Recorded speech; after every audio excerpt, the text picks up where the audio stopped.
सबसे पहले मैं प्रेस क्लब की ओर से जो स्वागत किया गया इसलिए मैं दर्शकों का आभारी हूँ।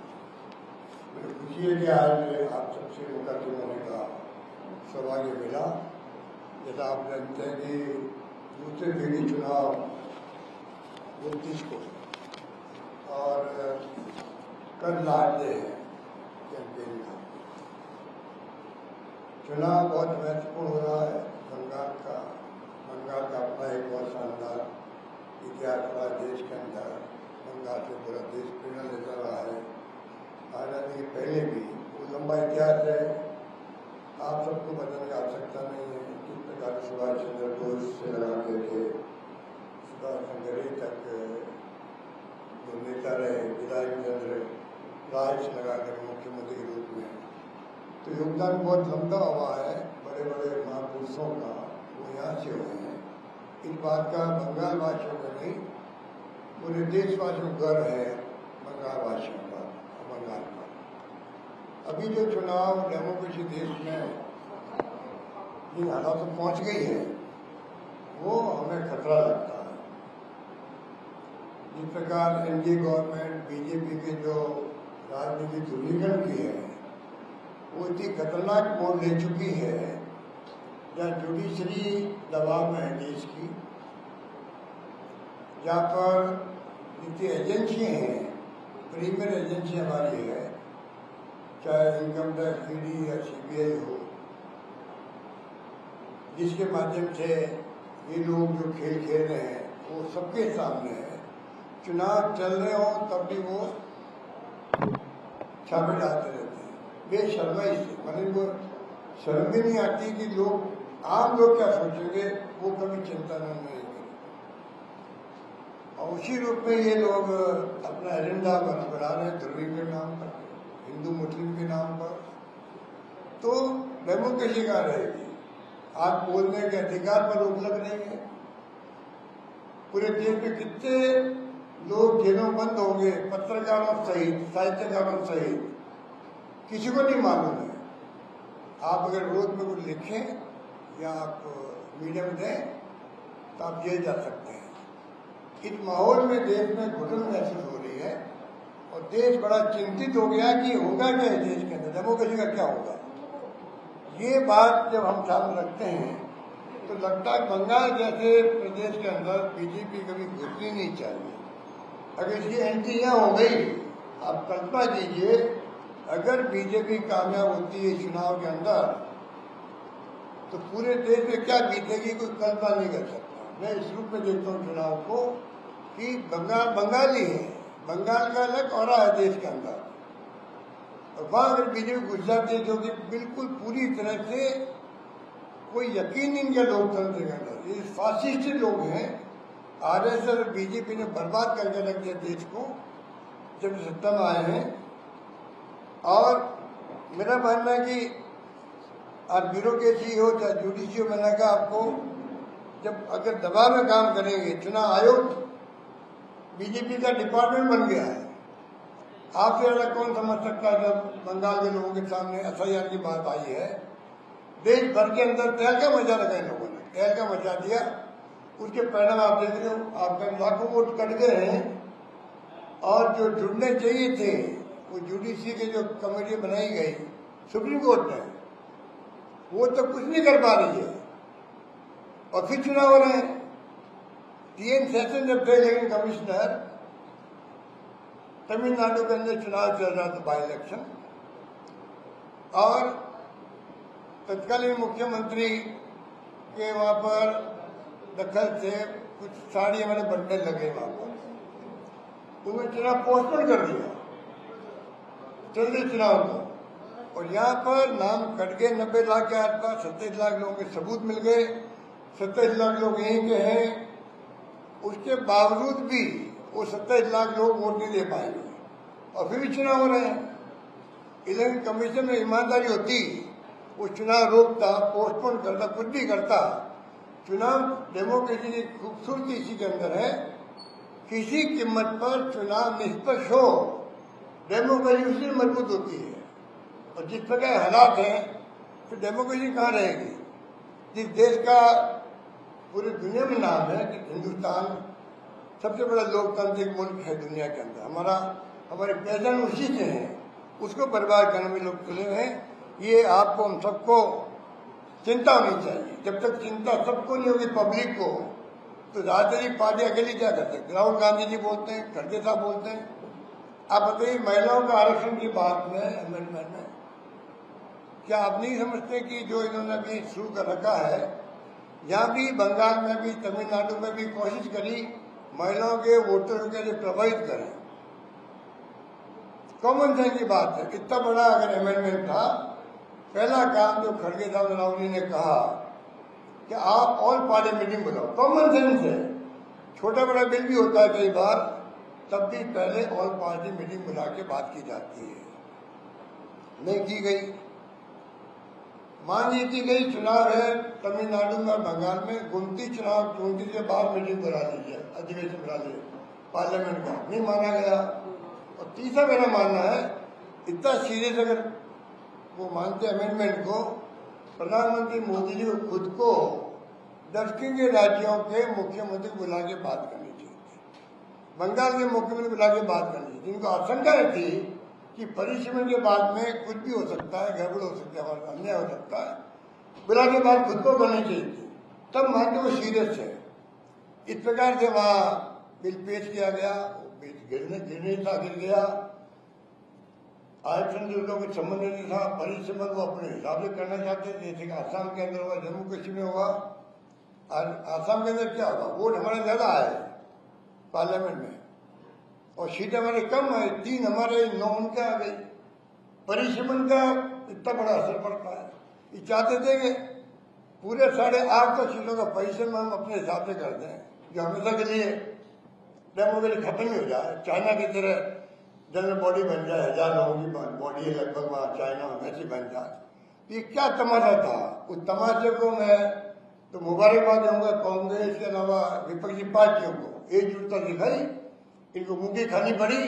अब ये महिलाओं को जो गुमराह कर रहे हैं और जो फाउल खेल रहे हैं प्रधानमंत्री मोदी जी खुद ही, क्या लोग प्रेरणा लेते होंगे? राष्ट्र के नाम संबोधन के अंदर आप राजनीति कर रहे हो, सरकारी मंत्री के दुरुपयोग कर रहे हो। आज तक इतिहास में किसी प्रधानमंत्री ने इस प्रकार से राज्य संबोधन के नाम पे दुरुपयोग करके मशीनरी का लोग गुमराह नहीं किया होगा, जो मोदी जी ने किया है, जिसकी आलोचना सभी तरह से हो रही है, आप सब पढ़ रहे होगा। इसलिए मैं कहना चाहूंगा कि जो हालात हैं उसके अंदर मेरा मानना है कि एक तरफ सबक मिले बीजेपी को चुनाव के अंदर, और वो एक्सपोर्ट हो रहे हैं पूरे देश के अंदर, मोदी जी का खुद का ग्राफ नीचे आ रहा है।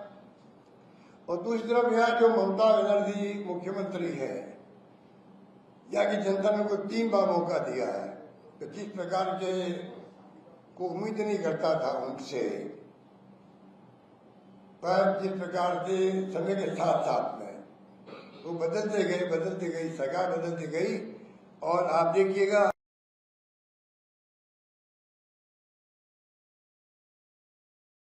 बीजेपी के बारे में कहा मैंने आपको कि चुनी सरकारों को गिराने का काम भी कर रहे हैं, हॉर्स ट्रेडिंग से कर रहे हैं।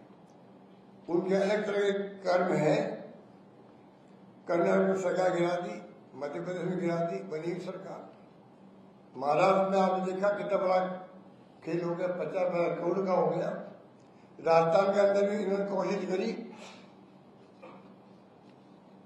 ये गिरा नहीं पाए, फेल हो गए, इनकी कमी नहीं थी कोशिश में। उसी प्रकार ममता जी क्या मैं सुन रहा हूँ, ये जो कांड जो हो रहे हैं, गुंडाराज अलग है, पर शारदा कांड, नारदा कांड, रोड वैली कांड, चिट फंड स्कैम, खनन घोटाले आसिनसोल में, मुझे बताया गया यहाँ पर करप्शन तो हदे पार कर गई है। और कोई कहने वाला नहीं है कि किस प्रकार से ये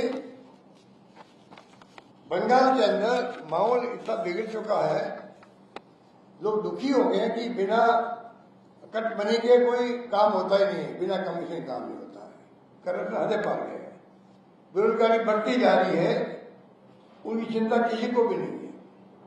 बेरोजगारी आप सोच सकते हो कि क्या बीतती होगी लोगों पे। कि क्या बीतती हुई लोग समझ नहीं सकते। तो इस प्रकार के जो चारों ओर से जो खबरें आ रही है, करप्शन की आ रही है, गुंडाराज की आ रही है। कल परसों हमारे कार्यकर्ता को मार दिया गया, राहुल जी को आसनसोल के अंदर। तो गुंडागर्दी डेमोक्रेसी में क्या हिस्सा लगती है? प्रधानमंत्री जी बोलते हैं, कल बोले, आज बोले थे कि डेमोक्रेसी में हिंसा का कोई स्थान नहीं है। मैं मोदी जी पूछना चाहूंगा, आपके शासन में जब से आप आए हो तब से आपने एक बार जरूर बोला था, जब बॉब लिंचिंग हुई थी जो राजस्थान के अंदर, तब आपने कहा था एंटी सोशल एलिमेंट है। फिर आपके ऊपर इतना बड़ा दबाव पड़ा आरएसएस का और बीजेपी नेताओं का, उसके बाद में कहीं बोले ही नहीं हो। अब लिंचिंग भी हुई है, बुलडोजर चल रहे हैं देश के अंदर, एक जाति विशेष, धर्म विशेष के लोगों पर बुलडोजर चल रहे हैं। आप कभी अपनी जुबान नहीं खोलते हैं। तो पूरी तरह देश के अंदर ऐसा आतंक का माहौल बन गया, आतंक का माहौल बन गया है। वो पूरे देशवासियों ने चिंता का विषय होना चाहिए, मेरा मानना है। और ये जो घोटाले हो रहे हैं या कर्म हो रहा है, ममता बनर्जी के नाम से जो एक मैसेज जाना चाहिए था प्रदेश को, वो मैसेज नहीं गया। जैसे सभी लोग सरकार के अंदर सब साइलेंट है और मौका मिल गया घुसने का बीजेपी को। ये राहुल गांधी जी क्यों कहते हैं बार बार कि भाई मौका किसने दिया बीजेपी को बंगाल में घुसने का? बंगाल में कभी सोच ही नहीं सकते थे कोई कि कभी बीजेपी प्रवेश भी करेगी। यहाँ के कल्चर, यहाँ के संस्कार, यहाँ की संस्कृति बिल्कुल डिफरेंट है देश के अंदर। पूरा देश इस बात का एहसास रखता है। उस प्रदेश के अंदर अगर बीजेपी घुस रही है तो कौन दोषी है? ममता बनर्जी, उनकी सरकार दोषी है। ये राहुल गांधी जी कहना है, इसमें गलत क्या कहा उन्होंने? और ये लोग ऐसे कमेंट करते हैं बहुत निम्न स्तर के। उनको सोचना चाहिए, अगर कोई नेता जो प्रतिपक्ष का नेता है वो अगर आपकी आंखें खोल रहा है, या गवर्नेंस करने वाले लोग जो है, कई बार उनको एहसास होता ही नहीं कि जनता क्या सोच रही है। और विपक्ष में जो लोग हैं वो बताते हैं, तो उनको पॉजिटिव वे में लेना चाहिए, सकारात्मक रूप में लेना चाहिए, बजाय कि वो उसको नकारात्मक रूप में सोचे। इस प्रकार से आप देख लीजिए स्थिति बनी है। और तीसरी तरफ कांग्रेस जो है वो वादे करती निभाना उनके संकल्प में है हमेशा। जो वादे करते नहीं करते वो निभाते हैं। और जो मैनिफेस्टो आया आपके यहाँ 2000 रुपये प्रतिमाह महिलाओं के लिए, और पीजी तक की शिक्षा फ्री, किसानों को 15,000 रुपये, वार्षिक 200 यूनिट फ्री बिजली के अंदर, 10 लाख रुपए तक का स्वास्थ्य बीमा। इसके लिए मैं कहना चाहूँगा, राजस्थान में हमने सफल प्रयोग किया है 25 लाख तक का। 25 लाख तक का हमारे वहाँ फ्री इलाज है, MRI free, CT scan free, दवाइयाँ फ्री, सब ऑपरेशन फ्री। तो आप सोच सकते हो वो प्रयोग हम तो चाहेंगे कि कोई भी मौका आए, ऐसा स्थिति देश में बने बंगाल में, तो 10 लाख का जो आज वादा किया 10-25 हो जाए, मेरा खुद का ये सपना रहेगा बंगाल के लिए भी और पूरे देश के लिए भी। और ये संभव है जो हमने करके दिखाया। और 25 लाख बीमे की चर्चा पूरे देश के अंदर हो रही है राजस्थान के बाद में। युवाओं के लिए रोजगार, और प्रत्येक जिले में EI के केंद्र बनाएंगे, ये वादा भी किया गया। महिलाओं के लिए निःशुल्क बस यात्रा। इस प्रकार से जो प्रॉमिस की गई है, हम आपको विश्वास दिलाते हैं कि ये प्रॉमिस कागजों में नहीं है, बल्कि ये प्रॉमिस वो है जिनको हम लोग करके दिखाएंगे। और इनके जो थोड़े नारे हैं बीजेपी के, अमित शाह जी के और मोदी जी के, कभी CAA की बात करते हैं आसाम में या बंगाल में, सब जगह NRC की बात करते हैं। सालों से 8-10 साल हो गए मेरे ख्याल में करते हुए। और ये जब ये चुनाव आते हैं तो CAA और NRC को ऐसा उछालते हैं जिससे कि कैसे कोई लाभ मिले चुनाव के अंदर, ये इनकी मंशा रहती है। अभी भी चुनाव को देखते हुए मैं आपको कह सकता हूँ, बंगाल चुनाव को, तमिलनाडु चुनाव को देखते हुए इन्होंने जानबूझ करके विशेष अधिवेशन उन तारीखों में बुलाया जो नैतिक रूप से भी गलत था, मॉरली भी गलत था। कि चुनाव चल रहे हैं ना, आप बीच में बुला रहे हो महिला आरक्षण को नाम लेकर के चुनाव वोट लेने के लिए, आपकी नैतिकता कहाँ चली गई है? आपको चेताया राहुल गांधी जी ने और खड़गे साहब ने जो नेता प्रतिपक्ष भी हैं, आप उनकी बात नहीं मानी, आपने इन्वॉल्वमेंट किसी को नहीं किया और पार्टी मीटिंग नहीं बुलाई। तो ये जो हरकतें हो रही है और जो आप खुद कोड ऑफ कंडक्ट प्रधानमंत्री जी खुद अगर तोड़ेंगे, जो हमेशा तोड़ते आए वो, और अभी भी थोड़ा राष्ट्र के नाम संबोधन देके वो सबके सामने है कि इंटेलेक्चुअल ने इसको विरोध किया है। आपने पढ़ा होगा कि इन संबोधन को ठीक ढंग से नहीं लिया गया। ये बात है कि मैं अपनी बात समाप्त करता हूँ और उम्मीद करता हूँ बंगाल के अंदर ममता बनर्जी को भी सबक मिलेगा कि किस प्रकार मैंने क्या क्या गलती करी है, और बीजेपी की एंट्री रुके यहाँ पर, इसमें बंगालवासी आगे आएंगे। और जो ये प्रलोभन दे रहे हैं आपको, ये फाउल खेल रहे हैं। महाराष्ट्र के चुनाव में क्या इन्होंने धन का दुरुपयोग किया, धन कैसे इकट्ठा करते हैं लोग, बॉन्ड के माध्यम से ईडी को भेज दो, 50 करोड़ का बॉन्ड आ गया और ईडी का जाना बंद हो गया। वहां पर करप्शन का आरोप लगाओ कांग्रेस नेताओं पे, अन्य पार्टियों में, जैसे ज्वाइन करो आप बीजेपी को, और वॉशिंग मशीन लगी हुई वहां पर, वो एकदम धुल के आ जाते हैं। अब ये करप्ट व्यक्ति नहीं है। अभी देख लीजिए 7 MP को तोड़ लिया आप पार्टी के, और पहले क्या क्या नहीं किया आपके सामने मैं बता चुका हूँ। फॉर ट्रेडिंग कर करके इन्होंने पूरे देश के MLA को जो है तोड़ा है, सरकार गिराई है। इतिहास इनको कभी माफ नहीं करेगा, मैं कह सकता हूँ। धन्यवाद। कोई सवाल? धन्यवाद गहलोत साहब। आप एक एक करके तिरानी युवाओं पर